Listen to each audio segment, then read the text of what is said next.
नमो अरिहन्ताणं नमो सिद्धाणं नमो आयर्याणं नमो उवज्झायाणं नमो योऽयि सविसाहूणम्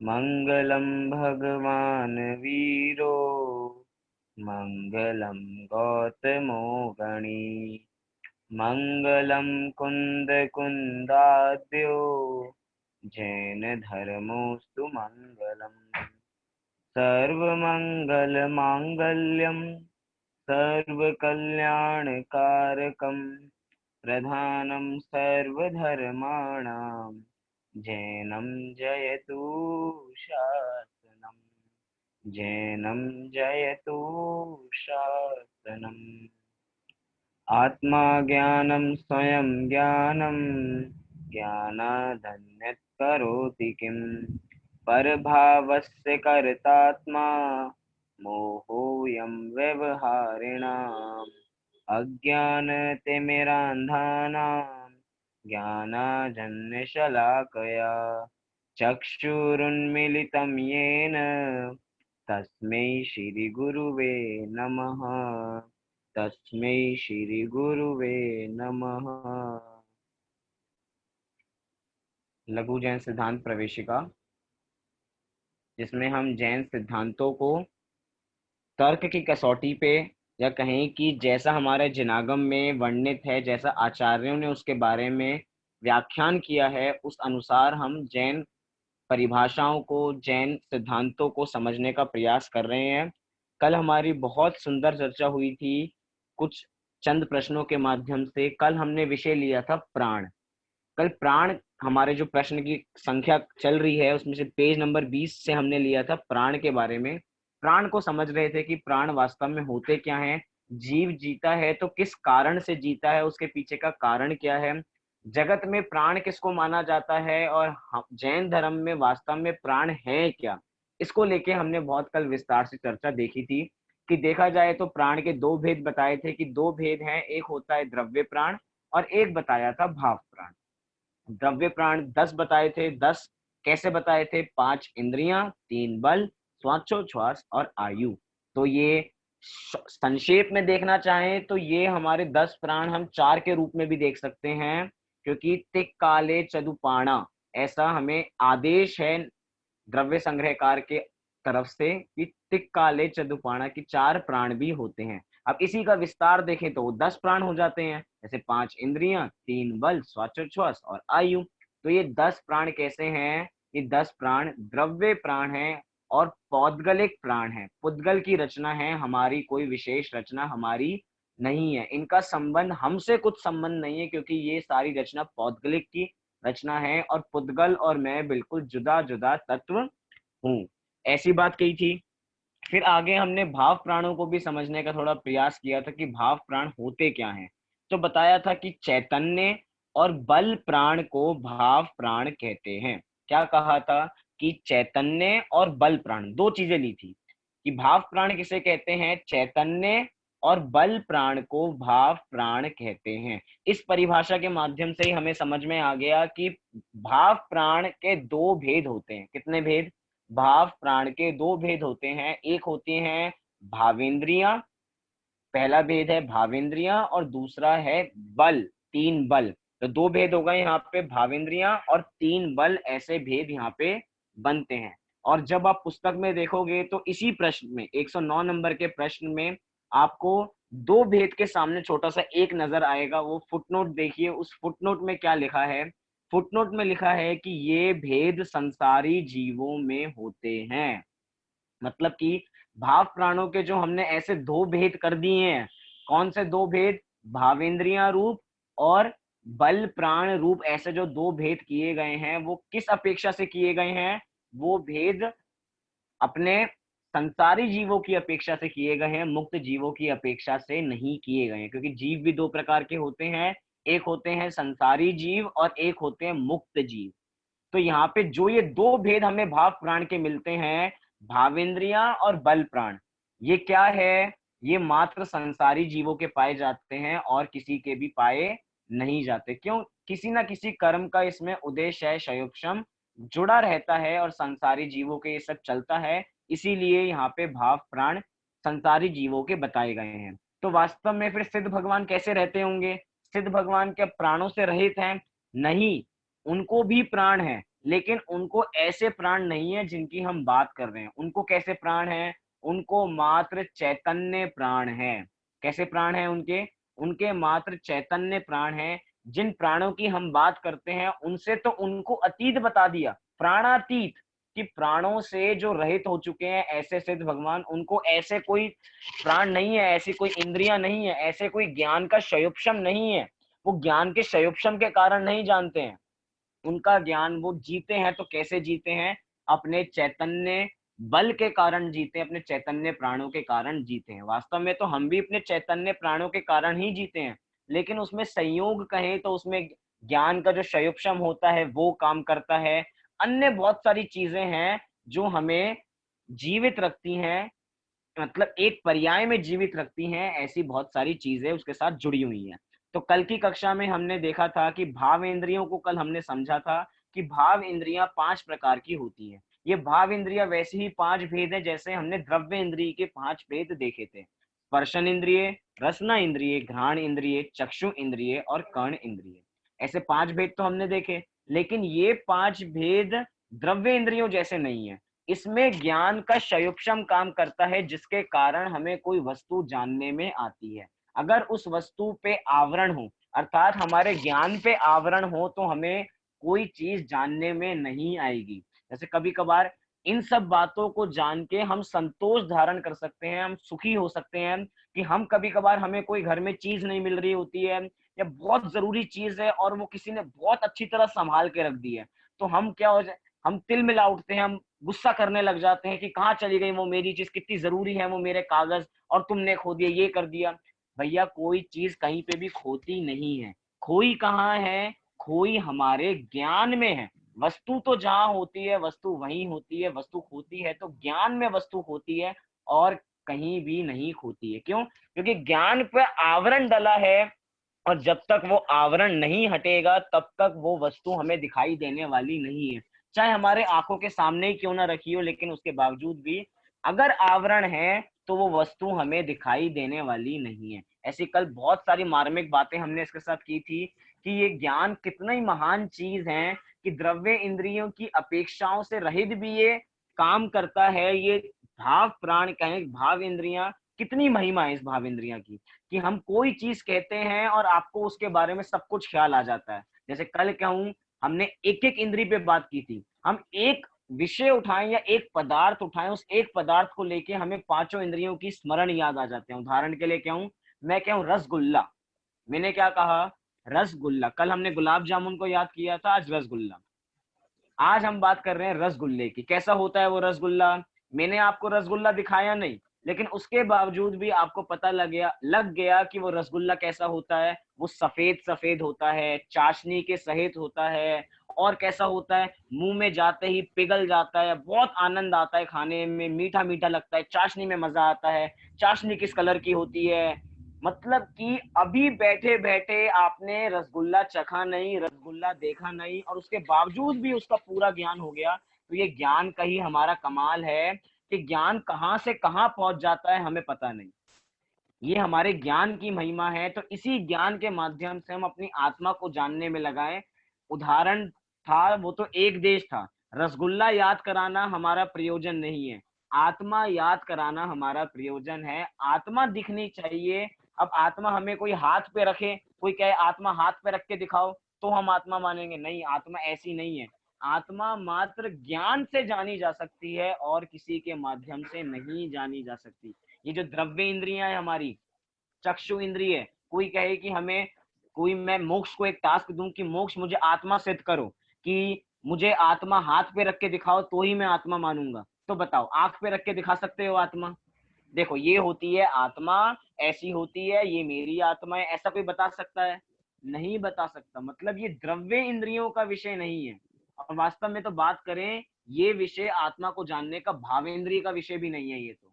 क्यों? क्योंकि आत्मा को उस ज्ञान के संयुक्षम से जो स्पर्शन इंद्रिय में काम कर रहा है वो भी काम नहीं कर रहा है। यहाँ पे काम कर रहे हैं अपने अंतरंग का ज्ञान, जो आत्मा को जानने में सहायक होता है। सोचिए कितनी बड़ी बात है, आत्मा को जानने का मार्ग मिल गया हमें कि हमें आत्मा कैसे जाने, चैतन्य प्राणों के आधार से अपनी आत्मा को जाने, ऐसे यहाँ पे बात की थी। ये तो हमने बात की कल तक की बात।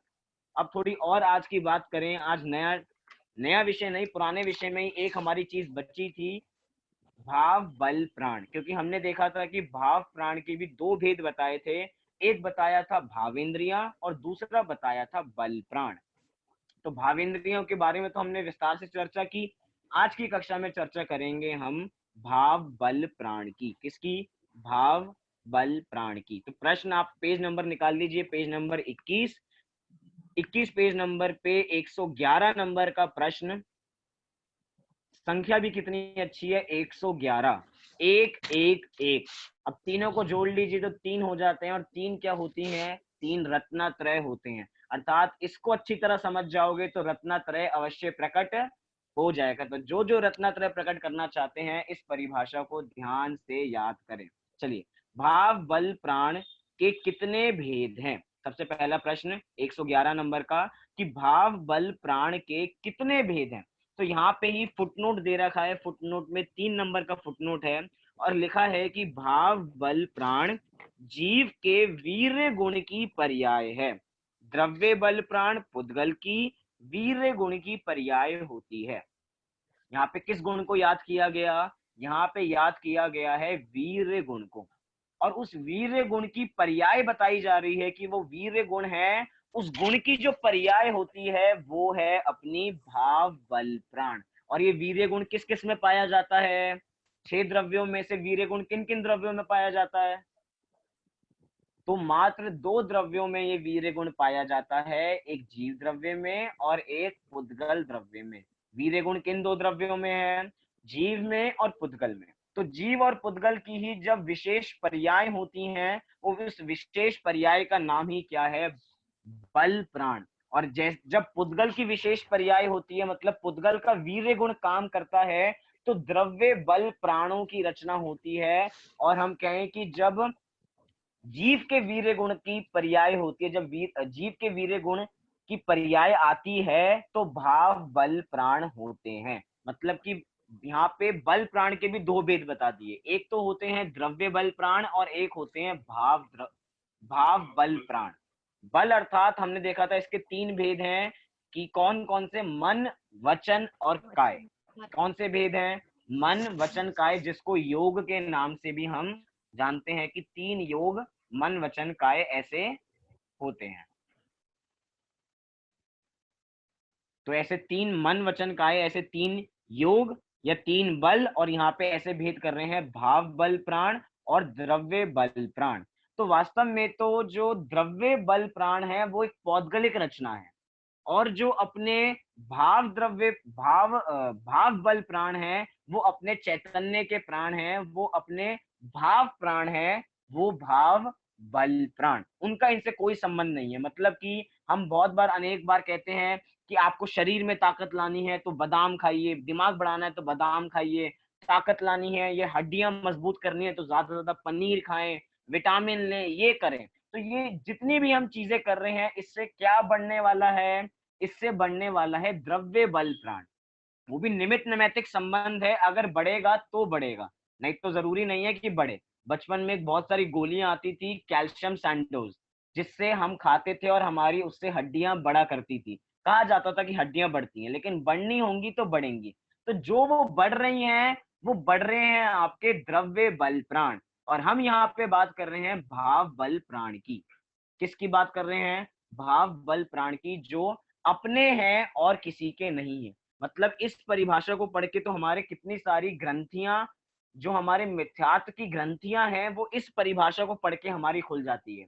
यहाँ पे बात कर रहे हैं भाव बल प्राण की, मतलब कि बता रहे हैं कि प्रत्येक द्रव्य के प्राण अलग अलग होते हैं, प्रत्येक द्रव्य में अपने बल प्राण अलग अलग होते हैं, प्रत्येक द्रव्य के मन वचन काय अलग अलग होते हैं। हम कई बार ऐसी मिथ्या भ्रांति समझते हैं कि जैसे मेरे पास ज्यादा आयु हो और किसी का बर्थडे आ गया तो कहते हैं कि तुम्हें मेरी आयु भी लग जाए। कि तुम मेरी आयु भी रख लो। बहुत जगत में व्रत चलते हैं ऐसे कि पत्नी की आयु पति को लग जाए, जिसका हम व्रत सुनते हैं, करवा चौथ नाम का व्रत। मतलब इन सब की हमारी ग्रंथियां खुलती हैं कि कोई किसी को आयु देने में समर्थ नहीं है। सबके बल अलग अलग हैं कि एक द्रव्य के बल अलग हैं और दूसरे द्रव्य के बल अलग है। ऐसा नहीं हो सकता कि मैं अपनी शक्ति आप में ट्रांसफर कर दूं। ऐसा मेरे पास कोई मैजिक बटन नहीं है कि मैं एक मैजिक बटन दबाऊं और आप में सारी पावर आ जाए। मेरी पावर मेरे में रहने वाली है, आपकी पावर आप में ही रहने वाली है। क्यों? क्योंकि बल दोनों के अलग अलग हैं, भाव प्राण दोनों के अलग अलग हैं। लोक में बहुत सारी लोकोक्तियां जरूर चलती हों, बहुत सारे लोग कहते हों कि हम वास्तव में, हम हमारे शरीर तो दो दिख रहे हैं लेकिन हम एक ही जान है, कि एक जान दो शरीर, दो शरीर एक जान। ऐसा वास्तव में कुछ भी होता नहीं है। दो शरीर हैं तो उनमें दो अलग अलग प्राण होंगे, दोनों एक हो सकते नहीं है। इसलिए इसके पहले हम भेद देख लेते हैं, फिर थोड़ा इसको समझने का भी प्रयास करेंगे। यहाँ पे कह रहे हैं कि भाव बल प्राण के कितने भेद होते हैं। तो उत्तर दिया कि भाव बल प्राण के तीन भेद होते हैं। कितने भेद? तीन भेद होते हैं। मनोबल, वचन बल और काय बल। जैसे हमने द्रव्य के देखे थे, ऐसे यहाँ पे भाव के भी देखे। अब ये अंदर का कार्य कर रहे हैं, क्योंकि वीर्य गुण अंदर का कार्य कर रहा है। अब सोचिए एक तरीके से, एक पुद्गल का वीर्य गुण और एक जीव का वीर्य गुण। क्या कहा? एक जीव का वीर्य गुण और एक पुद्गल का वीर्य गुण। वो जो द्रव्य मन वचन काय हैं उनमें भी वीर्य गुण है और वो अपना परिणमन कर रहे हैं। और जीव में जो वीर्य गुण है, वो वीर्य गुण की पर्याय भाव मन वचन काय में लग रही है। कुछ पॉइंट समझ में आया? दो काम एक साथ चल रहे हैं। एक चल रहा है हमारे पौद्गलिक शरीर में और एक काम चल रहा है हमारे अंदर में। मतलब कि वीर्य गुण तो दोनों में है, पुद्गल में भी है और जीव में भी है। तो जो पुद्गल का वीर्य गुण है उसकी पर्याय कैसे पता लग रही है? वो द्रव्य मन वचन काय के रूप में।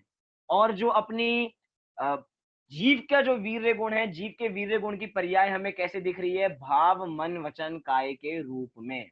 मतलब दोनों बिल्कुल अलग अलग बात हो रही है, दोनों एक साथ चल रही हैं, साथ में चलते हुए भी दोनों का ट्रैक बिल्कुल अलग अलग है।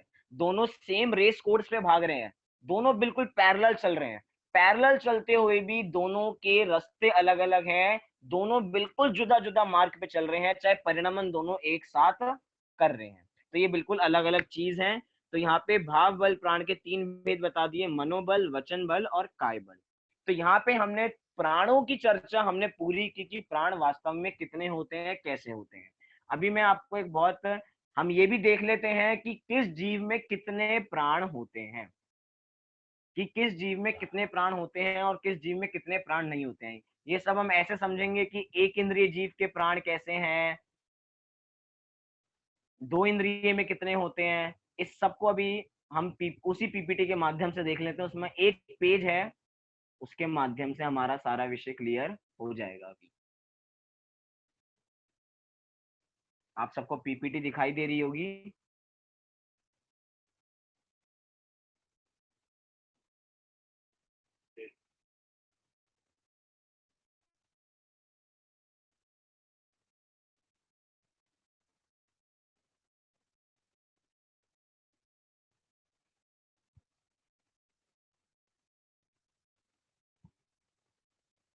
हाँ जी, चलिए। ये जो चार्ट है आपको सबको दिखाई दे रहा है, ये चार्ट, चार्ट दिखाई दे रहा है। चलिए, इस चार्ट में तो बहुत विस्तार से चीजें बता रखी हैं कि जीव के दो भेद पर्याप्त अपर्याप्त भी होते हैं। लेकिन हम सामान्य अपेक्षा से देखते हैं कि किस जीव के कितने प्राण होते हैं। मतलब एक इंद्रिय के कितने प्राण होते हैं, दो इंद्रिय जीव के प्राण कितने होते हैं, तीन इंद्रिय, चार इंद्रिय, इस देखते हैं। तो अभी हम अपर्याप्त के विषय को गौण करते हैं। आपको जो चार्ट पहले दिखाई दे रहा है उसको गौण कर दीजिए, मात्र पर्याप्त वाले चार्ट को देखिए, क्योंकि वही बेसिकली हमें समझने योग्य है अभी के लिए। क्योंकि ज्यादा विस्तार में जाना अपेक्षित भी नहीं है, इतना समय भी नहीं है। इसलिए हम जीव की बस पर्याप्त अवस्था की अवस्था देखेंगे कि उसमें कितने प्राण होते हैं। तो सबसे पहले देखते हैं, एक एक इंद्रिय बढ़ाते चलते हैं। जैसे कि पहला जो जीव है, एक इंद्रिय जीव। कौन सा जीव? एक इंद्रिय जीव। शब्द से ही समझ में आ रहा है वो एक इंद्रिय है। मतलब क्या? उसके पास एक ही इंद्रिय है और कोई इंद्रिय नहीं है। तो वास्तव में तो प्राण तो 10 होते हैं, लेकिन 10 प्राणों में से उसको कौन कौन से प्राण है, उस एक इंद्रिय जीव को, तो इसमें चार्ट में बता रहे हैं, लिखा है कि एक इंद्रिय जीव के 4 प्राण होते हैं। क्या लिखा? कि एक इंद्रिय जीव के 4, ये 4 प्राण होते हैं, 4 प्राण होते हैं एक इंद्रिय जीव के। आपको ये वाली साइड ही देखनी है, ये वाली कोई और ना करे कलाकारी। चलिए, यहाँ पे एक इंद्रिय जीव के मात्र 4 ही प्राण होते हैं। उस 3 वाली को भूल जाइए अभी के लिए। एक इंद्रिय जीव के 4 प्राण होते हैं, और कौन कौन से 4 प्राण होते हैं? तो एक प्राण तो हम सबको पता ही है, क्योंकि लिखा ही है एक इंद्रिय, मतलब कि 5 इंद्रियों में से उसको एक इंद्रिय तो होगी ही होगी। तो कौन सी इंद्रिय है? वो है हमारी स्पर्शन इंद्रिय। कौन सी इंद्रिय है? स्पर्शन इंद्रिय। तो एक इंद्रिय जीव के स्पर्शन इंद्रिय होती है। और कौन से प्राण होते हैं?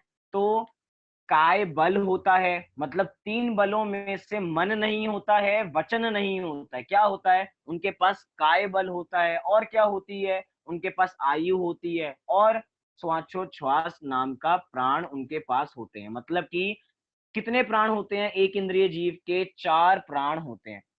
4 प्राण होते हैं, स्पर्शन इंद्रिय, काय बल, आयु और श्वासोच्छ्वास, ऐसे 4 प्राण एक इंद्रिय जीव के पाए जाते हैं। अब इसमें कुछ प्राण तो ऐसे हैं जो नहीं हो तो जीव जीवित नहीं रह सकता। जैसे आयु है, आयु एक ऐसा प्राण है, उसके बिना कोई भी जीव जीवित नहीं रह सकता, इसलिए वो कंपलसरी है। अभी पर्याप्त अवस्था की बात करें तो पर्याप्त अवस्था में श्वासोच्छ्वास की कितनी आवश्यकता है, उसके बिना कोई जीव जी नहीं सकता।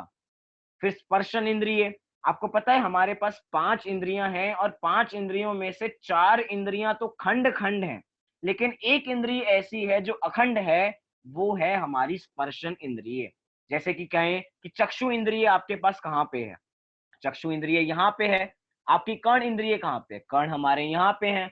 और हमारी घ्राण इंद्रिय कहाँ है? तो घ्राण इंद्रिय यहाँ है, रसना इंद्रिय यहाँ है। लेकिन स्पर्शन इंद्रिय कहाँ है? स्पर्शन इंद्रिय पूरे में है, तो इसलिए कहा जाता है कि स्पर्शन इंद्रिय अखंड इंद्रिय है। और जो अपनी बाकी जो 4 इंद्रियां हैं वो खंड खंड इंद्रियां हैं, अर्थात हर जगह नहीं पाई जाती हैं। आपके आपके आप कोई ऐसे तो नहीं है कि हमारी 2 घुटनों में भी आंखें होती हो, ऐसा यहाँ पे कोई नहीं है। इसलिए स्पर्शन इंद्रिय है, वो एक अखंड इंद्रिय है। तो एक इंद्रिय जीव से ही उसका प्रारंभ हो जाता है। तो एक इंद्रिय जीव के 4 बताए प्राण, फिर 2 इंद्रिय जीव के सीधा प्राण हो गए 6, सीधा 2 प्राण बढ़ गए। पहले के 4 प्राण तो चल ही रहे हैं, और उसमें 2 प्राण और बढ़ जाते हैं। एक बढ़ जाती है रसना प्राण, और एक बढ़ जाता है वचन बल। वचन बल और रसना, ये 2 प्राण बढ़ जाते हैं, तो कितने प्राण हो गए? 6 प्राण हो गए। फिर चलिए 3 इंद्रिय पे। 3 इंद्रिय मतलब कि 3 इंद्रियां तो उसको होंगी ही होंगी। स्पर्शन इंद्रिय होगी, रसना इंद्रिय होगी, और एक इंद्रिय और बढ़ गई, जिस इंद्रिय का नाम है घ्राण इंद्रिय। तो टोटल 3 इंद्रिय के कितनी प्राण हो गए? 7 प्राण हो गए। अब चतुर इंद्रिय आओ। तो चतुर इंद्रिय में बताया कि चतुर इंद्रिय जीव के 8 प्राण होते हैं। कितने प्राण होते हैं? 8 प्राण होते हैं। उन 8 प्राणों में से 4 इंद्रिय हैं, तो 4 इंद्रिय चलेंगी, वही पहले वाली, स्पर्शन, रसना, घ्राण, और एक इंद्रिय और बढ़ गई जिसका नाम है चक्षु इंद्रिय। बाकी की सारी इंद्रिय चलती जा रही हैं। जो चतुर इंद्रिय जीव है उसको काय बल भी है, उसको आयु भी है, उसको श्वासोच्छ्वास भी है, और उसको वचन बल भी है। ये सब तो पहले वाले हैं, वो तो सब इंक्लूडेड हैं ही। और जो बढ़ते जा रहे हैं वहां पे प्लस के सिंबल से वो आगे बताते जा रहे हैं। अब आइए पंच इंद्रिय जीवों पे। तो पंच इंद्रिय जीव में भी 2 प्रकार के भेद हो जाते हैं। एक होते हैं संगी पंच इंद्रिय, और एक होते हैं असंगी पंच इंद्रिय। मतलब असंगी पंच इंद्रिय वे जीव होते हैं जिनके पास मन नहीं होता, लेकिन पांचों इंद्रियां उपलब्ध होती हैं। और संगी पंचेंद्रिय जीव वो होते हैं जिनके पास पांचों इंद्रियां उपलब्ध होती हैं, और साथ ही साथ मन भी जिनके पास होता है, वे होते हैं संगी पंचेंद्रिय। तो पंचेंद्रिय असंगी जो हैं उनके पास 9 प्राण होते हैं 10 प्राणों में से।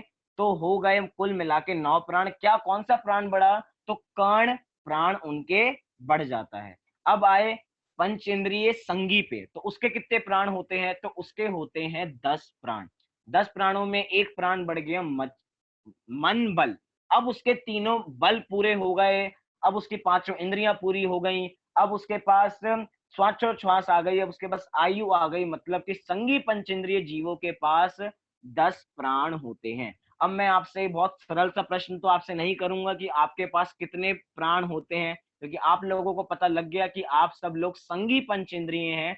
तो हमारे पास 10 के 10 प्राण होते हैं। कितने प्राण?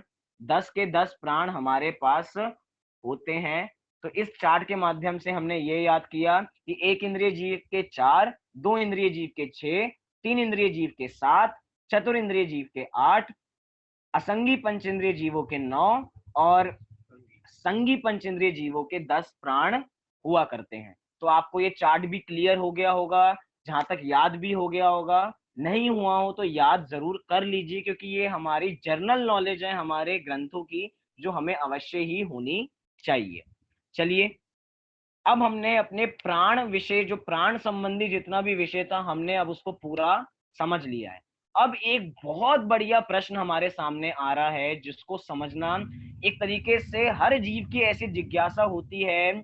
एक प्रश्न आपके सामने रखता हूं, आपको लगेगा हाँ प्रश्न तो बिल्कुल सच्चा है, लेकिन आज तक हमें इसका उत्तर नहीं मिल पाया। वो प्रश्न क्या है, तो ध्यान से सुनिए कि हमारा काम क्या है, वास्तव में जीव का काम क्या है, जीव कार्य क्या करता है। तो हमारे पास दो उत्तर होते हैं, या एक उत्तर है हमारे पास कि जीव का काम जानना देखना है, कि जानने देखने के अलावा जीव कुछ भी नहीं करता है। क्यों? क्योंकि जीव के पास ज्ञान दर्शन है, तो जानना देखने का काम करता है। कब से करता आ रहा है? अनादिकाल से करता आ रहा है। कब तक करेगा? अनंत काल तक करता रहेगा। मतलब कि जीव अपने काम को छोड़ने वाला नहीं है। क्यों? क्योंकि वो जीव का स्वभाव है, और स्वभाव कभी भी उस वस्तु से हटता नहीं है। स्वभाव उसी का नाम होता है जो उस वस्तु का भाव होता है। स्व प्लस भाव इज इक्वल टू स्वभाव। मतलब जो वस्तु का जो भाव है, वो उसमें त्रिकाल बना रहता है। तो जानना देखना हमारे साथ सदा काल रहता है। अब आप बताइए, जब जीव का काम जानना देखना है, तो ये जीव राग द्वेष कैसे करने लग गया? जब जीव का काम अनादिकाल से जानना देखना था, हम अनादिकाल से जानते देखते आ रहे हैं, हम अनंत काल तक जानते देखते रहेंगे, तो ये राग द्वेष कैसे आ गए हमारे पास? ये राग द्वेष क्यों करने लग गए हम? कारण क्या है इसके पीछे का? क्योंकि अगर हम इसकी कहें कि हम राग द्वेष अनादिकाल से करते आ रहे हैं, तो बात ये भी सच्ची है, अनादिकाल से करते आ रहे हैं। लेकिन अनादिकाल से करते आ रहे हैं, लेकिन उसके बावजूद भी वे राग द्वेष हमारे स्वभाव नहीं बने। थोड़ा पॉइंट, थोड़ा धीरे धीरे बेस बिठाते जाएंगे तो हमारे सारे विषय क्लियर होते चले जाएंगे। क्या कहा कि राग द्वेष भी, जो जितने भी मिथ्या दृष्टि जीव हैं, वे राग द्वेष, जिनको मिथ्यात्व है, जो मोह की ग्रंथि पड़ी हुई है, वो कब से है? वो अनादिकाल से है। मतलब जब से जीव है तब से वो मोह की ग्रंथि पड़ी हुई है। लेकिन उसके बावजूद भी वो मोह की ग्रंथि जीव का स्वभाव नहीं बना। स्वभाव क्यों नहीं बना? अगर उसका स्वभाव वो मोह बन जाता, तो आज जितने हमें सिद्ध दिखाई दे रहे हैं, कोई सिद्ध नहीं बन पाता, कोई भगवान नहीं बन पाता, कोई अपनी आत्मा को नहीं जान पाता, अगर वो अपने स्वभाव बन जाते तो। मतलब इतना तो हमें समझ में आता है कि जो ये मोह है, जो ये राग द्वेष के परिणाम है, ये सब विभाव हैं। कैसे हैं? ये सब विभाव हैं, ये हमारे स्वभाव नहीं है। छोटा सा उदाहरण दूंगा, सब हमें क्लियर हो जाएगा उसके माध्यम से। जैसे कि आप सब लोग रोज पानी जरूर उबालते होंगे। आप रोज सब पानी उबालते हैं, तो पानी का स्वभाव क्या है? पानी का स्वभाव है शीतलता। क्या है पानी का स्वभाव? पानी का स्वभाव है शीतलता। और जब वो अग्नि के संयोग में आता है, तो वो कैसा हो जाता है? उष्ण हो जाता है, गर्म हो जाता है, उबलने लग जाता है। अब बताइए, वो गर्म पानी ने अपना स्वभाव छोड़ा या नहीं छोड़ा? क्यों? क्योंकि पानी का स्वभाव है शीतलता। पानी का स्वभाव क्या है? पानी का स्वभाव है शीतलता, और अभी वो अग्नि के संयोग में आके उबल रहा है, बिल्कुल गर्म है, शीतल बिल्कुल नहीं है। तो बताइए, उस समय में उसने अपने स्वभाव को छोड़ा या नहीं छोड़ा? आप सब लोगों का उत्तर आ रहा होगा, नहीं छोड़ा। क्यों? क्योंकि उस उबले हुए पानी को भी अगर आग में डालते हैं, तो आग बुझ जाती है। चाहे कितना ही गर्म पानी हो, चाहे कितना भी कुछ भी हो, लेकिन उसके बावजूद भी वो उबला हुआ पानी भी हम अग्नि में डालते हैं, तो वो अग्नि बुझ जाती है। क्यों?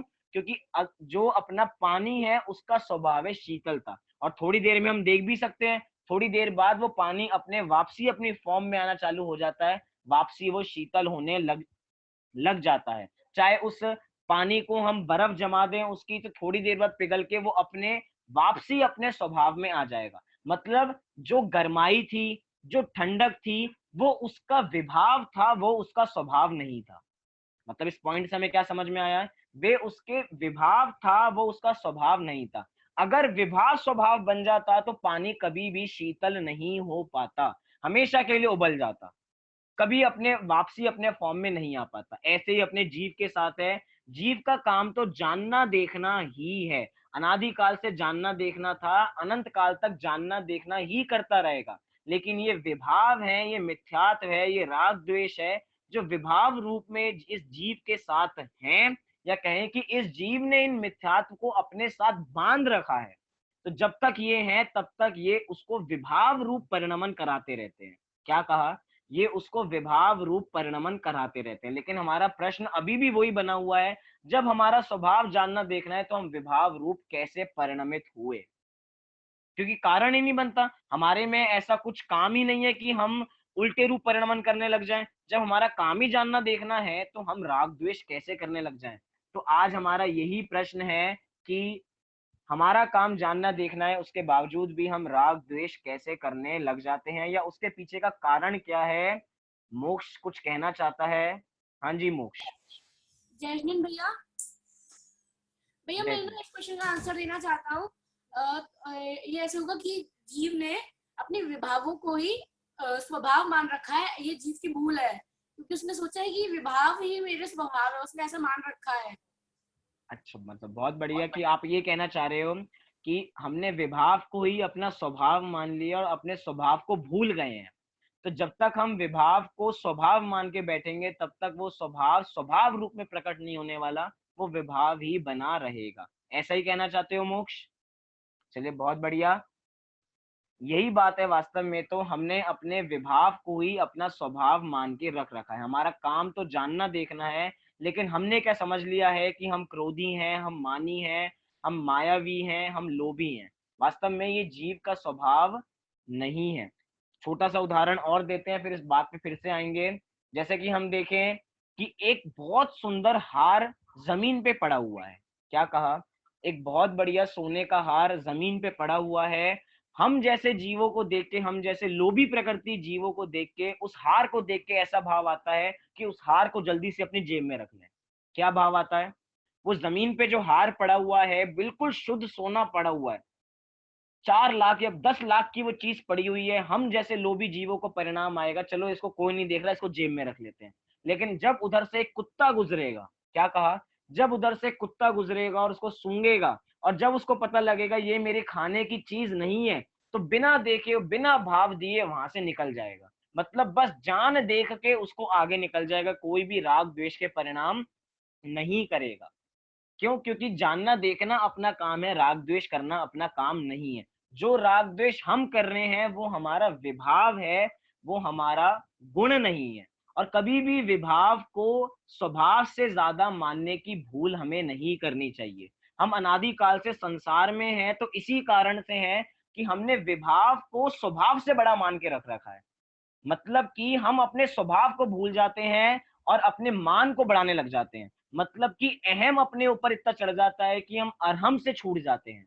अहम का इतना भाव चढ़ जाता है कि मैं, जैसे हमारी कोई बेइज्जती कर दे तो उस समय ये भाव नहीं आता कि हमारा काम जानना देखना है। उस समय तो हमें दूसरे व्यक्ति को नीचा दिखाने का भाव आता है कि मेरा अहम इतना है, इसने मेरे बारे में ऐसा कैसे बोल दिया, ये मेरे बारे में जानते नहीं है क्या, मैं पता मेरे कितने पहचान है। ऐसे ऐसे उसको भाव आने लग जाते हैं। क्यों? उस जीव ने विभाव को अपना स्वभाव मान रखा है। तो ये कैसे हुआ? तो आइए, बहुत सुंदर प्रश्न है। 112 नंबर का प्रश्न आप सबकी पुस्तकों में 21 नंबर के पेज पे प्रश्न है कि वैभाविक गुण किसे कहते हैं? प्रश्न क्या है? वैभाविक गुण किसे कहते हैं? इसमें बहुत कंफ्यूजन्स भी जाती हैं कि वैभाविक गुण कैसा है। तो पहले हम शब्द को क्लियर कर लेते हैं, वैभाविक गुण किसे कहते हैं। तो वैभाविक का मतलब क्या होता है? वैभाविक का मतलब हम लोग समझ रहे होंगे विभाव। हम लोग क्या समझ रहे होंगे? वैभाविक का मतलब होता है विभाव, और विभाव से ही बना है वैभविक। वैभाविक शब्द बना है। लेकिन वास्तव में वैभाविक शब्द का अर्थ होता है विशेष भाव। क्या कहा? वैभाविक, वै अर्थात विशेष और भाव अर्थात तो भाव है ही हमारा फीलिंग्स, तो विशेष भाव को वैभाविक गुण कहा जाता है, या वैभाविक का मतलब विशेष भाव, विशेष परिणाम को वैभाविक शब्द से यहाँ पे डिनोट किया जा रहा है। तो यहाँ पे एक पहले फुटनोट भी दे रखा है, एक बार फुटनोट को भी हम देख लेते हैं। 4 नंबर का फुटनोट है पुस्तक में। यहाँ पे लिखा कि यह वैभाविक गुण जीव और पुद्गल इन द्रव्यों में ही है, शेष 4 द्रव्यों में नहीं। मुक्त जीवों में इस गुण की शुद्ध स्वाभाविक पर्याय होती है। मतलब 6 द्रव्य होते हैं, उन 6 द्रव्यों में से मात्र 2 द्रव्यों के पास ये वैभाविक गुण होता है। कौन कौन से? अपने जीव और पुद्गल, जीव के पास भी और पुद्गल के पास भी ये अपना वैभाविक नाम का गुण होता है, जीव और पुद्गल के पास। तो जितने भी ये संसारी जीव हैं और मुक्त जीव हैं, तो यहाँ पे मुक्त जीवों की बात बताई कि उनके पास भी वैभाविक गुण होता है, लेकिन उस वैभाविक गुण की शुद्ध अवस्था परिणमन करती है, तो उनमें भी वे भाव रहता है। अभी आपको कुछ समझ में ना आया हो तो टेंशन की बात नहीं है, क्योंकि हमने अभी तक परिभाषा समझी नहीं है। परिभाषा जैसी समझ लेंगे हमें सब सारा विषय क्लियर हो जाएगा। चलिए परिभाषा देखते हैं, उत्तर देखते हैं कि वैभाविक गुण किसे कहते हैं। तो उत्तर दिया कि जिस गुण के कारण का, क्या कहा? जिस गुण के कारण आत्मा में स्वयं अपनी योग्यता से पर द्रव्य के संबंध पूर्वक अशुद्ध पर्याय होती हैं, उसे वैभाविक गुण कहते हैं। यह एक विशेष भाव वाला गुण है। ऐसी परिभाषा यहाँ पे दी गई है। मतलब क्या? अगर इस परिभाषा को तोड़ तोड़ के याद करें तो हमें सारा विषय ऑटोमेटिक क्लियर हो जाएगा।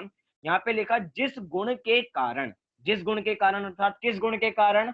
वैभाविक गुण के कारण। तो वैभाविक गुण के कारण आत्मा में स्वयं अपनी योग्यता से, स्वयं अपनी योग्यता से आत्मा में, मतलब आत्मा की बात चल रही है, और आत्मा में स्वयं अपनी योग्यता से पर द्रव्य के निमित्त से या पर द्रव्य के संबंध पूर्वक से अशुद्ध पर्याय उत्पन्न होती हैं। मतलब कि जीव में जो राग द्वेष के भाव होते हैं वो किसके कारण हो रहे हैं? वे उसके खुद के कारण हो रहे हैं, क्योंकि जीव में एक वैभाविक गुण है, और जब वैभाविक गुण परिणमन करता है तो उस परिणमन की पर्याय जो होती हैं वो कैसी होती हैं? वो अच्छी या बुरी होती हैं, या कहें कि वो बुरी होती हैं, वो राग या द्वेष रूप होती हैं, वो मोह सहित होती हैं, वो मिथ्यात्व सहित होती हैं, जो अनादि काल से हमें संसार में रखती हैं। और अगर ये भ्रम नहीं मिटेगा तो अनंत काल तक संसार में ही भ्रमते रह जाएंगे। मतलब कि ये वैभाविक गुण होता कहाँ है? वैभाविक गुण होता अपनी आत्मा में ही है, और अपनी आत्मा में ऐसी योग्यता है जिसके कारण वो पर द्रव्य का आश्रय करती है, पर द्रव्य के संबंध पूर्वक उसमें अशुद्ध अवस्थाएं उत्पन्न होती है। जैसे कि उदाहरण के रूप में कहूं, जैसे एक मोबाइल, आजकल सबके सामने क्या है? सबके पास मोबाइल है, तो सब लोग आरोप देते हैं कि मोबाइल ने हमको बिगाड़ दिया। क्या? मोबाइल बहुत गंदी चीज है, मोबाइल ने हमको एक तरीके से व्यसन है। हमने 7 व्यसनों की भी पहले बात की थी कक्षाओं में। तो मोबाइल एक व्यसन है, मोबाइल ने वास्तव में हमें बिगाड़ के रख दिया है। वास्तव में मोबाइल ने हमें नहीं बिगाड़ा है, बिगड़े हम स्वयं हैं। क्यों? क्योंकि हम में बिगड़ने की भी एक योग्यता है, और वो बिगड़ने की योग्यता का नाम क्या है? वैभाविक गुण, जिसको वैभाविक शक्ति के नाम से भी जाना जाता है। वास्तव में वैभाविक गुण अपने में खुद अशुद्ध नहीं है, लेकिन जितनी उसकी पर्याय हैं वो जरूर अशुद्ध है। क्या कहा? अभी जिसकी हम बात कर रहे हैं, जिस प्रसंग में अभी हम बात कर रहे हैं, वो वैभाविक गुण अपने में तो ठीक है, लेकिन जो उसकी पर्याय है वो अशुद्ध है, और वास्तव में वो पर द्रव्य के निमित्त से हुई है, लेकिन पर द्रव्य से नहीं हुई है। बात थोड़ी बदल गई। ये जितनी भी विभाव हुए हैं, जितने भी हमें राग द्वेष हुए हैं, वो राग द्वेष पर द्रव्य के निमित्त से हुए हैं, लेकिन पर द्रव्य से नहीं हुए हैं। पर द्रव्य निमित्त जरूर है आपके राग द्वेष करने में। आपको कोई चीज अच्छी लगती है और कोई चीज बुरी लगती है, तो वस्तु के आधार पे ही लगती है, लेकिन वस्तु अच्छी बुरी नहीं है। आपको कोई वस्तु अच्छी लग रही है, बुरी लग रही है, तो ये आपका राग द्वेष है कि आपको अच्छी लग रही है, बुरी लग रही है। आज हम बात कर रहे थे कि बहुत गर्मी पड़ रही है, इतना टेम्परेचर बढ़ता जा रहा है, काश बारिश हो जाए। क्या? काश बारिश हो जाए तो सबको अच्छा हो जाएगा, लेकिन सबको अच्छा नहीं होगा। बारिश अच्छी बुरी नहीं है, लेकिन कुछ लोगों को बारिश अच्छी लगती है और कुछ लोगों को बारिश बुरी लगती है। क्यों? जिनकी खेती है, जिस समय खेती हटाने का समय है, खेती बिल्कुल उपजाऊ हो गई है, उस समय वे खेती हटाएंगे। अगर अब बारिश पड़ जाएगी तो उनकी खेती बिल्कुल खराब हो जाएगी। लेकिन हम लोग क्या समझ रहे हैं कि बारिश हो जानी चाहिए। मतलब कि बारिश अच्छी बुरी नहीं है, लेकिन अपने राग द्वेष के परिणाम से हमें वो बारिश अच्छी या बुरी लगने लग जाती है। और ऐसी योग्यता किसमें है? ऐसी योग्यता अपनी आत्मा में ही है कि हम उसको अच्छा माने या बुरा माने। पॉइंट देखिए, किसी चीज को अच्छा माने या बुरा माने, ऐसी शक्ति अपने में ही है। क्योंकि यहाँ पे परिभाषा में ही कहा कि आत्मा में स्वयं अपनी योग्यता से, किसकी योग्यता से? अपनी योग्यता से पर द्रव्य के संबंध पूर्वक अशुद्ध पर्याय होती हैं। सोचिए, आज फोन जिसको हम इतनी गालियां देते हैं, फोन जिसको हम इतना बुरा कहते हैं, जब फोन घर में, जब बच्चे घर में फोन यूज कर रहे होते हैं तो हम उनको इतना बुरा सुनाते हैं। और आज की डेट में अगर वे फोन इस्तेमाल ना कर रहे हो क्योंकि फोन पे क्लासेस चल रही हैं, तो हम उन्हीं बच्चों को कहते हैं बेटा फोन से पढ़ लो। पहले बच्चों को फोन छुड़वाते थे कि फोन हाथ में मत पकड़ो, आंखें फूट जाएंगी। लेकिन आजकल के माता पिता खुद दे रहे हैं, भैया आज पढ़ाई इसी के माध्यम से हो रही है, इसको हाथ में लो और इससे पढ़ाई करो। अब बताइए, वो वस्तु अच्छी है या हमारे राग द्वेष के परिणाम अच्छे हैं? पहले हमें वो फोन बुरा लग रहा था और अभी वही फोन हमें अच्छा लगने लग गया। आज देखिए, स्वाध्याय हम पहले मंदिरों में किया करते थे, ये कुछ आजकल की बातें नहीं है। मतलब बात करें, आप पहले तो हम सारे 50-60 लोग मंदिर में बैठ के रोज प्रवचन किया करते थे, चर्चाएं हुआ करती थी। लेकिन आज क्या स्थिति आ गई है? आज सब लोग अपने घर में बैठे हुए हैं और फोन के माध्यम से पढ़ रहे हैं। पहले मंदिरों में लोग फोन छोड़ के आया करते थे घर पे, जिससे मंदिर में निर्विकल्प होके पढ़ा जाए। लेकिन आज पढ़ाई फोन के माध्यम के बिना नहीं हो सकती, फोन एक जरूरी जरिया हो गया है। अब आप बताइए, जिस फोन को आप द्वेष पूर्वक घर पे छोड़ के आया करते थे, और आज उसी फोन के साथ हम इतने इतने राग के साथ बैठते हैं कि यही है जो हमें स्वाध्याय कराने में सक्षम है। मतलब ये राग द्वेष के भाव कैसे हैं? ये राग द्वेष के भाव किसी फोन में नहीं है, ये हमारी बुद्धि में है। ये आत्मा की ही अपनी योग्यता है, जिसके कारण हम किसी पदार्थ को अच्छा या बुरा समझते हैं। लेकिन एक जीव में एक स्वाभाविक गुण भी है। अगर जीव में वैभाविक गुण है तो जीव में स्वाभाविक गुण भी है। जितने जीव संसार में भटक रहे हैं, उन्होंने अपने वैभाविक गुण की पर्यायों को अपने स्वाभाविक पर्याय मान रखा है। लेकिन जितने भी ज्ञानी जीव हैं, उन्होंने अपनी वैभाविक पर्यायों को वैभाविक पर्याय ही समझा और अपनी स्वाभाविक पर्यायों को स्वाभाविक पर्याय ही समझा। उसमें मेल नहीं किया कि स्वाभाविक विभाविक हो गई हैं, विभाविक स्वाभाविक हो गई हैं। ऐसा कभी उनने भेद नहीं किया हमारे ज्ञानी जीवों ने। मतलब कि हमारे पास भी अभी पूरा चांस है। हम अपने विभावों में पड़े हुए हैं, लेकिन हमारे पास पूरा पूरा चांस है कि हम अपने स्वाभाविक गुणों पर ध्यान दें और स्वाभाविक गुणों पे ध्यान देके रत्नत्रय प्रकट कर सकते हैं। ऐसी योग्यता हम में है। किसमें है? अपनी आत्मा में है। मतलब अपनी आत्मा में एक ऐसी योग्यता भी है कि वो राग द्वेष रूप परिणमित करे, और अपनी आत्मा में एक ऐसी योग्यता भी है जो अपने स्वभाव रूप परिणमन करे, जो अपनी आत्मा के पास जाए। अब आपके पास दो ऑप्शन में से एक ऑप्शन चूज करना है कि आपको राग द्वेष करने हैं या अपनी आत्मा को जानना है, अपना परिवार बढ़ाना है या अपना धर्म बढ़ाना है। चॉइस आपके पास है। आप जितना विभाव करते जाओगे, जितना मोह राग द्वेष करते जाओगे, उतना ही आपका परिवार बढ़ता जाएगा। और जितनी आप अपनी आत्मा को जानते जाओगे, उतना ही आपका धर्म बढ़ता जाएगा।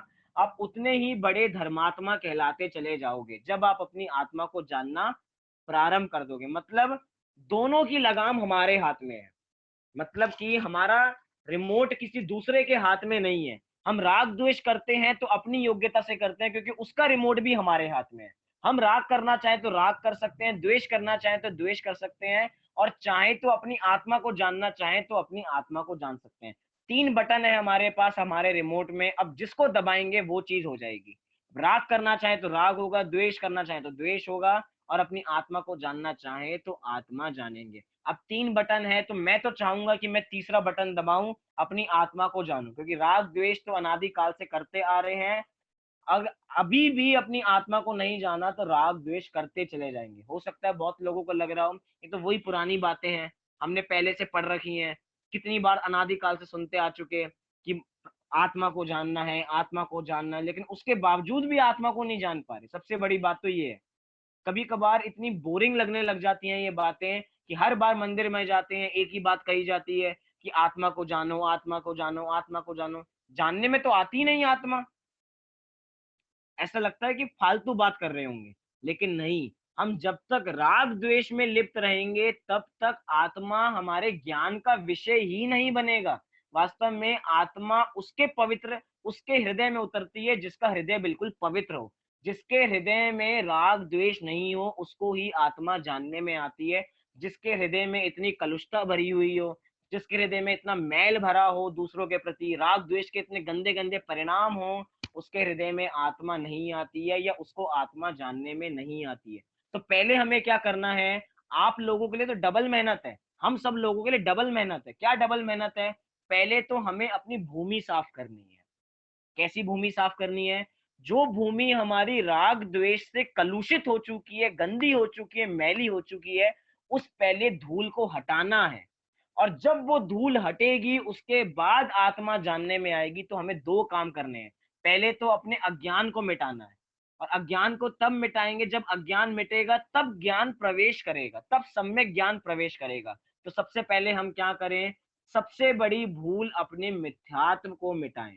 जब हमारा मिथ्यात्व मिटेगा, जब ये मोह रूपी ग्रंथि टूटेगी, उसके बाद हमें कुछ आत्मा समझ में आएगी कि हाँ, आत्मा ऐसी होती है। हमें जो अभी आत्मा समझ में आ रही है वो तो हमें शैवक्षम ज्ञान है।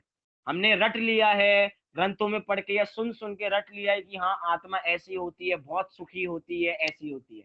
लेकिन ऐसी जानने की बात नहीं हो रही, उसके अनुभव करने की बात हो रही है। जब वो अनुभव होगा तो वैभाविक गुण भी कुछ नहीं कर पाएगा। और यहाँ पे तो बात कर रहे हैं वो वैभाविक गुण मुक्त जीवों का। वो वैभाविक गुण मुक्त जीवों का स्वभाव रूप परिणमन कर जाता है, क्योंकि गुण तो सब में ही है। सिद्ध जीव में भी वे गुण पाए जाते हैं, वैभाविक गुण तो। लेकिन वो वैभाविक गुण अब विभाव रूप परिणमन ना करके किस रूप परिणमन कर रहा है? स्वभाव रूप परिणमन करने लग जाता है। मतलब जीव दो प्रकार के बताए, संसारी और मुक्त। मतलब जितने भी संसारी जीव हैं उन सबके वैभाविक गुण अशुद्ध रूप में परिणमन करते हैं। और जैसे ही मुक्त जीव हो जाते हैं, अर्थात सिद्ध हो जाते हैं, और जैसे हम सिद्ध हो जाते हैं तो वो वैभाविक गुण स्वाभाविक रूप रूप परिणमन करने लग जाता है। मतलब वैभाविक गुण की दो अलग अलग अवस्थाएं हैं। एक अवस्था है अशुद्ध अवस्था और एक अवस्था है शुद्ध अवस्था। क्या कहा? वैभाविक गुण की ही दो अलग अलग अवस्थाएं हैं, एक है अशुद्ध अवस्था और एक है शुद्ध अवस्था। शुद्ध अवस्था हमारे सिद्ध भगवान के हैं, मुक्त जीवों के हैं। और जितने भी संसारी जीव हैं उन सबके क्या है? उसकी अशुद्ध अवस्था है वैभाविक गुण की। अभी जो हमने परिभाषा पढ़ी वो अशुद्ध अवस्था वाली परिभाषा पढ़ी है। इसीलिए फुटनोट में शुद्ध अवस्था वाला परिभाषा भी दी कि मुक्त जीवों में इस गुण की शुद्ध स्वाभाविक पर्याय होती है। मतलब जो जिस पॉइंट पे जो समझाना हो उसके गीत गाना हम चालू कर देते हैं। मतलब जिसकी शादी होती है उसके ही गीत गाए जाते हैं। ऐसे ही अभी वैभाविक गुण हमें अशुद्ध पर्याय में बताना था तो परिभाषा भी अशुद्ध पर्याय को लक्ष्य करके यहाँ पे बनाई गई। लेकिन कोई कंफ्यूजन ना हो तो फुट नोट में शुद्ध स्वाभाविक पर्याय भी बताई कि वैभाविक गुण मुक्त जीवों में उसका शुद्ध रूप परिणमन होता है। तो यहाँ पे हमने समझा वैभाविक गुण को। किसको समझा हमने? वैभाविक गुण को।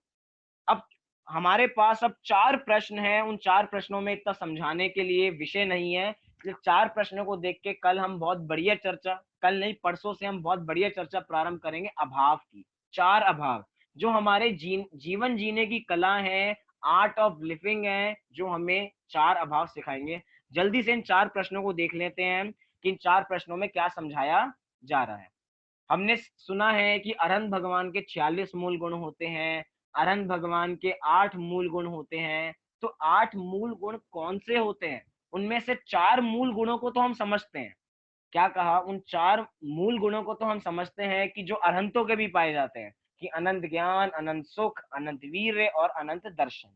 लेकिन चार कौन से हैं? तो उन चार गुणों की यहाँ पे बात कर रहे हैं। एक एक कर्म के अभाव में एक एक गुण प्रकट होता चला जाता है। जैसे कि अरहंत भगवान ने चार घाती कर्मों का नाश किया है तो उनको चार गुण प्रकट हो गए। कौन कौन से? कि उनका ज्ञानावरणी कर्म का नाश हुआ तो अनंत ज्ञान हो गया। दर्शनावर्णी कर्म का नाश हुआ तो अनंत दर्शन हो गया, मोहिनी कर्म का नाश हुआ तो अनंत सुख हो गया, अंतराय कर्म का नाश हुआ तो अनंत वीर्य प्रकट हो गया। अब कौन से वो चार दोष हैं, या कहें कि वो चार कर्म है, जब उनका भाव होगा तो आगामी जो भी पढ़ने वाले हैं उन वो गुण प्रकट हो जाएंगे। एक एक कर्म का नाम बताता जाऊंगा और वो परिभाषा हमारी बनती चली जाएगी। तो जल्दी से देखते हैं 113 नंबर का प्रश्न कि अव्ययबाधत्व गुण किसे कहते हैं। क्या कहा? अव्ययबाधत्व गुण किसे कहते हैं? अगर हमने भक्ति सुनी हो, अशरीरी, सिद्ध भगवान, आदर्श तुम्ही मेरे, उस भक्ति में भी इन आठों गुणों का स्मरण किया जाता है, क्योंकि वो सिद्ध भगवान की भक्ति है, तो वहां पे उनके 8 गुणों का स्मरण करना जरूरी है। तो परिभाषा में दिया, जिस गुण की शुद्ध पर्याय वेदनी कर्म के अभाव पूर्वक प्रकट होती है उसे अव्ययबाधत्व गुण कहते हैं। मतलब सीधा सीधा समझें कि जब वेदनीय कर्म का अभाव हो जाता है तो अव्ययबाधत्व गुण प्रकट हो जाता है। वो वेदनीय कर्म जो साता असाता वेदनीय, जो इसके भेद होते हैं, जिससे अनुकूल प्रतिकूल संयोग मिलते हैं। अब क्या हो गया, सिद्ध भगवान के उस इस वेदनीय कर्म का भी पूरा अभाव हो गया है, तो उनको अव्ययबाधत नाम का गुण प्रकट हो चुका है। अभी तक अरहंतों को यह गुण प्रकट नहीं था। क्यों? क्योंकि अरहंतों के अभी समोशरण आदि भार की विभूति हमें दिखाई देती थी, लेकिन जैसे ही वो अरहंत से सिद्ध बने तो वो वेदनीय कर्म भी चला गया, वो समोशरण चला गया, जो दिव्य ध्वनि के सारे चीज लगी थी, 8 प्रातिहार्य लगे थे, वो सब चले गए। अब क्या हो गया, अब अव्ययबाधत गुण प्रकट उनको हो चुका है। किस कर्म के अभाव में? वेदनीय कर्म के अभाव में कौन सा गुण प्रकट हुआ है? अव्ययबाधत गुण प्रकट हो चुका है। तो हमने देखी अव्ययबाधत गुण किसे कहते हैं। अगला प्रश्न है कि अवगाहनत्व गुण किसे कहते हैं। क्या प्रश्न है? अवगाहनत्व गुण किसे कहते हैं। इस पेज 21 नंबर पेज का अंतिम प्रश्न, अवगाहनत गुण किसे कहते हैं। तो उत्तर दिया कि जिस गुण की शुद्ध पर्याय आयु कर्म के अभाव पूर्वक प्रकट होती है उस गुण को अवगाहनत्व गुण कहते हैं। अभी तक हमारी अवगाहना कैसी थी? अभी हमारी अवगाहना इस शरीर में थी, जितनी आयु थी उतने शरीर हमारे साथ था। लेकिन अब क्या हो गया है, अब आयु कर्म ही चला गया है, अब हम किसी आयु में प्रतिबंधित नहीं है। अब सिद्ध भगवान किसी आयु में प्रतिबंधित नहीं है कि सिद्ध बने हैं तो 100 साल तक सिद्ध बनेंगे, या 50 साल तक सिद्ध बनेंगे, या 200 साल तक सिद्ध बनेंगे। अब सिद्ध बने हैं तो सिद्ध बने ही रहेंगे, कभी भी सिद्धत्व का अभाव होने वाला नहीं है। क्यों? क्योंकि अब आयु कर्म का नाश हो चुका है, और वो आयु कर्म का नाश हुआ तो कौन सा गुण प्रकट हुआ? अवगाहनत। मतलब अब उनको किसी प्रकार की अवगाहना, शरीर की अवगाहना की आवश्यकता नहीं है। तो अब कौन सा गुण प्रकट हुआ? अवगाहनत्व गुण। पेज पलटिए 22 नंबर के पेज पे। अगुरु लघुत्व गुण। कौन सा गुण? अगुरु लघुत्व गुण। दो शब्द इसमें आते हैं, गुरु और लघु। गुरु मतलब होता है ऊंचा या बड़ा, और लघु होता है मतलब छोटा। गुरु अर्थात बड़ा, जैसे कहते हैं ना कि गुरु मात्राएं और लघु मात्राएं, तो लघु मतलब होता है छोटा या कहें कि नीचा, और गुरु होता है अर्थात ऊंचा। मतलब यहाँ पे कह रहे हैं जहां पे ऊंच नीच का पूरा भेदभाव खत्म हो जाए, जब सारा ऊंच नीच का व्यवहार खत्म हो जाता है, तो कौन सा गुण प्रकट होता है? तब प्रकट होता है अगुरु लघुत्व गुण। और ऊंच नीच का भेद किस कर्म के कारण हो रहा था? गोत्र कर्म के कारण उस ऊंच नीच का भेद बन रहा था कि ये उच्च जाति वाले हैं, हम नीच जाति वाले हैं। लेकिन अब कैसा गुण प्रकट हुआ है? अब कोई उच्च नहीं, कोई नीच नहीं, सब समान है, सारे सिद्ध भगवान समान है, चाहे कोई कहीं से भी आया हो। सबका क्षेत्र अलग है, सबका द्रव्य क्षेत्र, सारे सिद्ध भगवान कहीं ना कहीं और से आए हैं। लेकिन अब क्या गुण प्रकट हो गया है? अब कोई सिद्ध ऐसे नहीं कह सकते कि मैं तुमसे बड़ा हूं, या मैं तुमसे छोटा हूं, मैं तुम्हारे बाद बना हूं, या मैं तुम तो बहुत देर में आए हो, मैं तो अनादि काल से बना हुआ हूँ।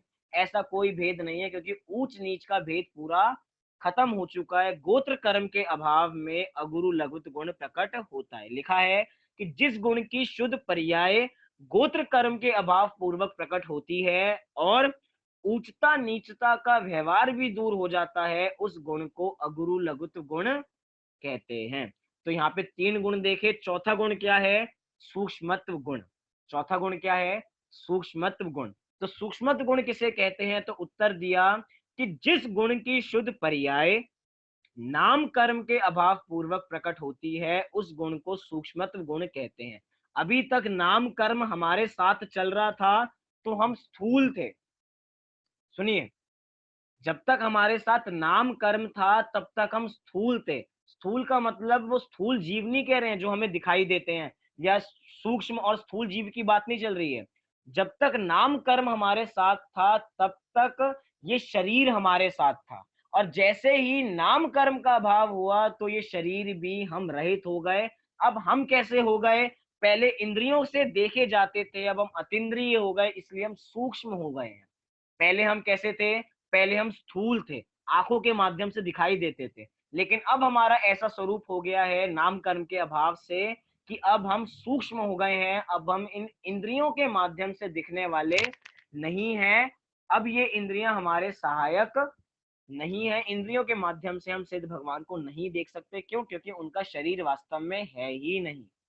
इसलिए जब जैसे जैसे ये कर्मों का अभाव होता चला जाता है तो ये गुण प्रकट होते चले जाते हैं। वास्तव में तो ये चार कर्म, जो चार कर्म है, वो चार कर्मों को ग्रंथों में उपमा दी गई।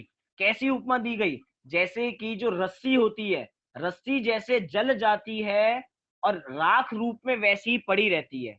जैसे रस्सी बिल्कुल जल गई लेकिन वो आकार अभी भी रस्सी का लिए रहती है, उसके आकार, उसके जैसा इन चार कर्मों को बताया है। जैसे कहा जाता है कि रस्सी का रस्सी जल गई लेकिन उसका बल नहीं गया। रस्सी चली मतलब रस्सी जल गई लेकिन बल नहीं गया। ऐसे ये चार कर्म हैं कि पूरे खत्म हो चुके हैं। अब इनमें किसी प्रकार का वास्तव में बल भी नहीं है। आकार तो लिए हुए हैं लेकिन हल्का सा हाथ लगाएंगे वो आकार बिगड़ जाएगा। ऐसे ये चार कर्म होते हैं। चार आघाती कर्म का नाश कर दिया। अब थोड़े से ही समय में, थोड़े से ही समय में वो चार अघातिया कर्म भी नष्ट हो जाएंगे और सिद्ध भगवान को आठों गुण प्रकट हो जाएंगे। वे पूर्ण, सारे गुण उनके पास प्रकट पूर्ण रूप से हो जाएंगे। सारे गुणों की पर्याय पूर्ण हो जाएंगी जब उनको ये आठों गुण प्रकट हो जाएंगे। तो बिल्कुल जैसे जली हुई रस्सी में जान नहीं होती, ऐसे इन चार कर्मों में, बचे हुए चार कर्मों में जान बिल्कुल नहीं है लेकिन बने हुए हैं। ऐसे ही ये जैसे ही नष्ट हो जाएंगे तो आठों गुण प्रकट हो जाएंगे। तो एक एक कर्म के अभाव में एक एक गुण प्रकट होता चला जाता है। तो हमने यहाँ पे आज की कक्षा में प्राण के बारे में समझा, हमने वैभाविक गुण के बारे में समझा, और अपने इन चार गुणों के बारे में समझा जो सिद्ध भगवान के प्रकट होते हैं। चलिए अभी हमने अपनी बात पूरी करता हूं। आप लोगों को कुछ पूछना हो तो आप अभी पूछ सकते हैं। कुछ भी आपको इसके बारे में कुछ समझ में ना आया हो, या कुछ शंका रह गई हो, कोई जिज्ञासा हो, या कुछ बताना हो तो आप बता सकते हैं। इसके बीच में जब तक कोई हाथ उठा रहा है तब तक मैं सूचना दे देता हूं कि कल सुबह और शाम की कक्षा को हम गौण करेंगे, और हम अपनी कक्षा को परसों से करेंगे, अर्थात 26 तारीख से लगाएंगे। क्योंकि कल एक बहुत विशेष कार्यक्रम है। कल आदरणीय छोटे दादा का जन्म दिवस है जिसको संकल्प दिवस के रूप में मनाया जाता है। उस दिन उस दिन सारे लोग, सारे विद्यार्थीगण, जितने भी शास्त्री लोग हैं और जितने भी अन्य पब्लिक हैं, वे सब एक प्रण लेते हैं कि हम जब तक तत्व प्रचार करेंगे तब तक जब तक हमारे शरीर में खून की अंतिम बूंद है तब तक हम तत्व प्रचार करते रहेंगे। ऐसा संकल्प उस दिन लिया जाता है, अर्थात कल लिया जाएगा। इसलिए कल सुबह का कार्यक्रम 8 बजे से प्रारंभ होगा और शाम का कार्यक्रम 7:30 बजे से प्रारंभ होगा। मैंने आप सबको यूट्यूब का लिंक भेज दिया है। ठीक 8, ठीक सुबह 8 बजे, और शाम को 7:30 बजे आप यूट्यूब के माध्यम से वो उस कार्यक्रम में जुड़ के लाभ ले सकते हैं। हाँ जी पंकज जी। अगर प्राण को ये भेद समझ आ गया, डिफाइन करना है प्राण, तो क्या परिभाषा क्या रहेगी प्राण की? चलिए आपको भेद समझ में आ गए। प्राण वे होते हैं जैसे जिनसे जीने का व्यवहार होता है उसे प्राण कहते हैं, और जब प्राणों का वियोग हो जाता है तो प्राण का व्यवच्छेद हो गया, अर्थात मरण हो गया। तो जब हमने मरण हो गया। परिभाषा देखी थी, यहाँ पे दिया है कि प्राणों के संयोग से जीवन रूप और उसके वियोग से मरण रूप व्यवहार किया जाता है। तो यही प्राण की परिभाषा हम समझ लें। संस्कृत में देखें तो प्राणयंती, कि जिससे जिया जाए, जिससे प्राण रहे जाएं, उसको प्राण कहते हैं। मतलब जिससे जिया जाए उसे प्राण कहते हैं। इतनी सी परिभाषा है। हाँ जी मोक्ष।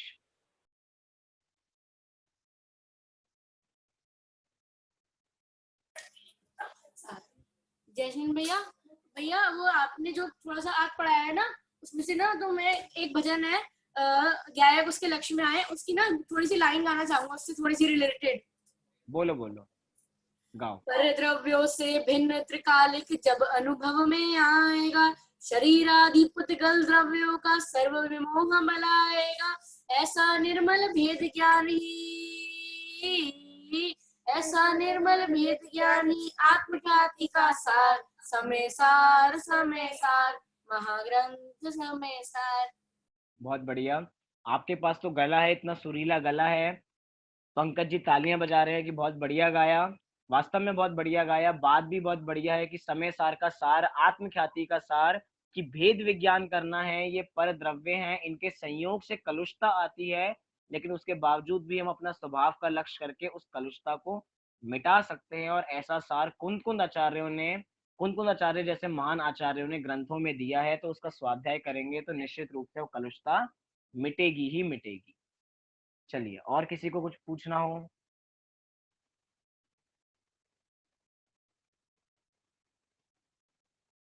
चलिए, अभी की बात को हम यहीं पे पूरी करते हैं। कल से हम बहुत सुंदर विषय 4 अभाव के बारे में समझेंगे कि वास्तव में अभाव होते क्या हैं, परसों से। चलिए, अभी सब अपने स्थान से 9 बार नमोकार मंत्र का पाठ